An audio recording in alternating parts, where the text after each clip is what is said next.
Hello students, let us read the question. A point mass m is moved in a vertical circle of radius r with the help of a string. The velocity of the mass is √7 gr at the lowest point. The tension in the string at the lowest point h. इस question के लिए जो main concept है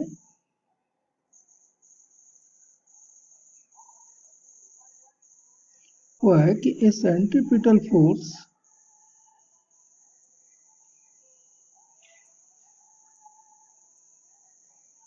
जो कि mv²/r से दी जाती है इज नीडेड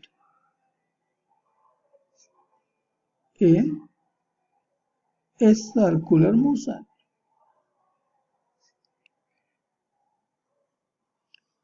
कि जब भी कोई पार्टिकल, जब भी कोई बॉडी कोई सर्कुलर मोशन करता है तो उसे एक सेंट्रीपिटल फोर्स mv²/r की जरूरत पड़ती है, और जब उसे फोर्स अवेलेबल हो जाता है तभी वह सर्कुलर मोशन कर पाता है। तो सेंट्रीपिटल फोर्स F बराबर होगा mv²/r। m पार्टिकल या बॉडी का मास है, v उसकी स्पीड है और r सर्कल का रेडियस है। तो मान लीजिए कि हमारा r रेडियस का वर्टिकल सर्कल ये इसका सेंटर है और ये बॉडी है जिसका मास m है, इसलिए इसका वेट जो होगा mg वो डाउनवर्ड लगेगा। कि जो लोवेस्ट पॉइंट पर जो स्पीड है v ये बराबर हमको दे रखा है √7 gr। इस स्पीड से यदि इस बॉडी को इस सर्कुलर मोशन को कंप्लीट करना हो, इस वेलोसिटी v के वैल्यू में यहाँ रख लेंगे तो कितने फोर्स की जरूरत पड़ेगी ये हमको यहाँ पर कैलकुलेट करना होगा।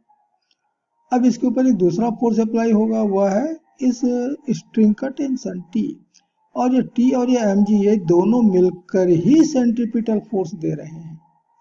तो सेंट्रीपिटल फोर्स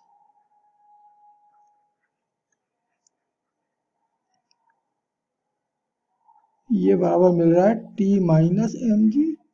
ध्यान देना कि यहाँ पर T बड़ा फोर्स होगा क्योंकि सेंट्रीपिटल फोर्स हमेशा सेंटर की तरफ होता है, तो सेंटर की तरफ लगने वाला फोर्स सर्टेनली बड़ा है और उसका अपोजिट वाला फोर्स छोटा है mg। तो दोनों का डिफरेंस हो गया net force on the body, और ये बराबर होना चाहिए m। v की वैल्यू कहता है क्वेश्चन √7 gr का स्क्वायर बाई r।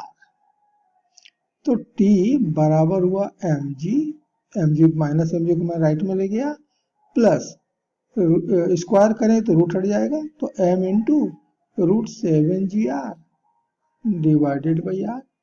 तो r और r भी कैंसल, तो 7 mg plus mg that is 8 mg। इतना टेंशन हमारे स्ट्रिंग में होना चाहिए और यही होगा हमारे इस क्वेश्चन का आंसर। तो हम यहाँ पर देख रहे हैं कि हमारा ऑप्शन 3 यहाँ पर करेक्ट होगा, 8 mg। इतने का टेंशन होना चाहिए। Hope you understood it well. Best of luck.